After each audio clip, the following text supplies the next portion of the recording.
സുഗ്രീവൻ ഒരു സംശയം. ശ്രീരാമന് ബാലിയെ വധിക്കാനുള്ള കഴിവുണ്ട്. ഈ സംശയത്തിന് മുന്നിൽ ലക്ഷ്മണൻ ചിരിച്ചുകൊണ്ട് ചോദിച്ചു, നിനക്ക് എന്ത് ചെയ്താലാണ് വിശ്വാസം വരിക? സുഗ്രീവൻ ആവശ്യപ്പെട്ടത് 2 കാര്യങ്ങളാണ്. അവിടെ കാണുന്ന 7 സാലവൃക്ഷങ്ങളെ തട്ടി സുഗ്രീവൻ പറഞ്ഞു, പണ്ട് ഈ വൃക്ഷങ്ങളെ ഒന്നിച്ചും ഓരോന്നായിട്ടും ബാലി തുളച്ചിട്ടുണ്ട്. ഇത് അതുപോലെ ശ്രീരാമബാണം തുളയ്ക്കപ്പെടണം. 2ാമത്തെ വ്യവസ്ഥ, അവിടെ കാണുന്ന പോത്തിന്റെ രൂപത്തിലുള്ള അസ്ഥികൂടം പണ്ട് ബാലി വധിച്ചെറിഞ്ഞ ദുന്ദുഭി നസുരന്റേതാണ്. ശ്രീരാമൻ അത് അവിടെ നിന്നും ഒരു കാൽ കൊണ്ട് പൊക്കി 200 വിൽപ്പാട് ദൂരം എറിയണം.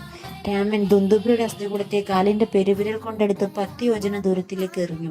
അപ്പോൾ സുഗ്രീവന് പിന്നെയും സംശയം. ബാലി എറിഞ്ഞത് മാംസമുള്ള ദുന്ദുഭിയുടെ ശരീരമായിരുന്നല്ലോ.